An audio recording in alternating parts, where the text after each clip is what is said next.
Hi everybody. I want to talk to you today about stretching. It's something that we don't do enough of, and I really feel that it's an important part of your routine so that you can do the other activities that you enjoy, help add longevity to your life and prevent injury. I call it a prehab routine because this gets my body ready to be active, and it addresses some of the issues that I've developed over the years. So I've selected 4 basics that I'm going to share with you. The first thing I have are 2 tools. I have a yoga block that I love and use all the time, and I also have a short foam roller that is rock solid, and it has like a steel casing, so it's not pliable, it's not going to collapse on you, and it will really target into those small nook and crannies that you need to get to, as opposed to a longer foam roller. So let's go ahead and get started. First thing we're going to do is a hip bridge. Everybody knows this. You're going to keep the knees bent. You're going to place the block in between the legs and squeeze. And that's going to activate your internal hip rotators. You want to brace your back into the mat, tighten up those abdominals, arms by your side, take a deep breath in, exhale, and bridge those hips up. And you're going to stabilize right here and just hold it a few seconds. And during my routine, I usually hold it 10 seconds and then I release. And then I'm going to do it again. We're going to do it 3 times. And then you just hold, activating those internal hip rotators and those glutes. And then you're going to come up again and squeeze. Good. After about 10 of these, you're really going to feel everything connected and working together. From this exercise, I just do an easy knee hug, bring myself up, and we're going to flip it over into a runner's stretch. I'm going to start up on my knees, put my left foot forward, take both hands to the inside of the front foot, still being mindful of those abs. We're going to lift that back knee up, hold this position. Now you'll feel a nice stretch running all the way from the top of the knee up into your psoas muscle, and you're also going to feel a stretch in the rear calf.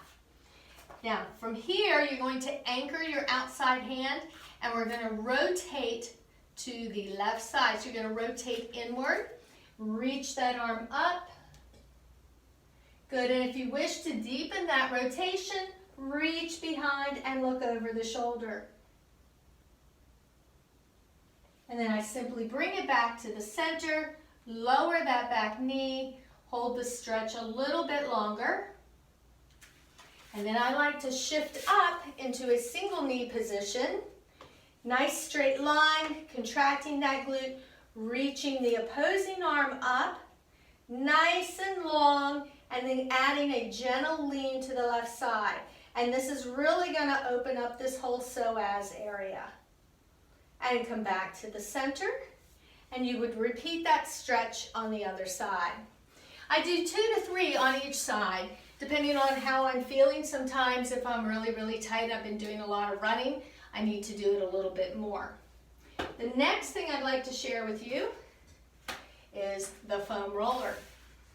I also address my calves and my soleus because they take a beating. I'm on my feet all day. So I'd like to start with the roller under the meaty part of my calf, my foot straight up and down, keeping this foot on the floor. I'm going to lift my body up off of the mat, roll back and forth. And remember, if you're doing this early in the morning, you don't want to crush your body right away because you've been asleep. Then you're going to turn the foot inward so you get into the medial part of the calf. And then you're going to turn the foot out. And you might hit a few knots, and you can stay on them a little bit and just easy rock side to side. Then add a little point and flex. Plantar flexion, dorsiflexion. Good. Draw some circles with the foot and do the other side. And then simply switch legs. Lastly, this is a very deep stretch, so I try to do this kind of at the end when my body's warmed up.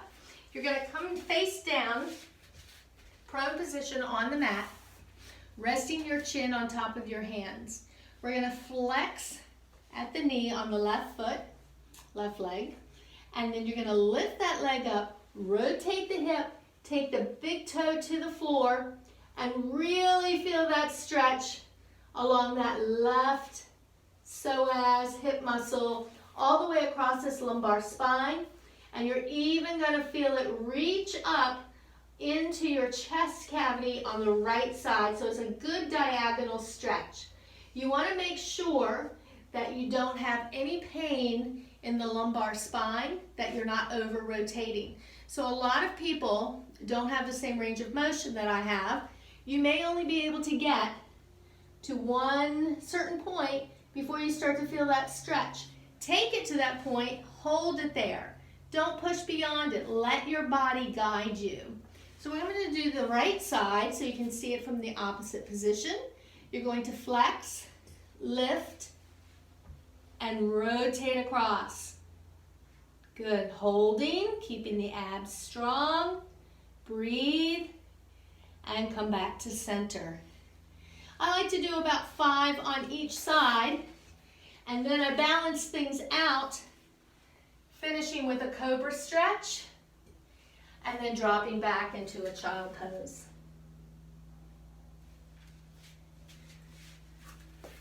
So that gives you a little foundation work on some great stretches. I think they're important to every morning routine, especially if you're doing any kind of lower body work that is using those hip flexors. And also, if you're in a desk job and you're seated a lot, you really have to open yourself up because we are constantly in this state. So we want to make sure everything pulls back and opens strong. Hope you find these helpful. Have a great day.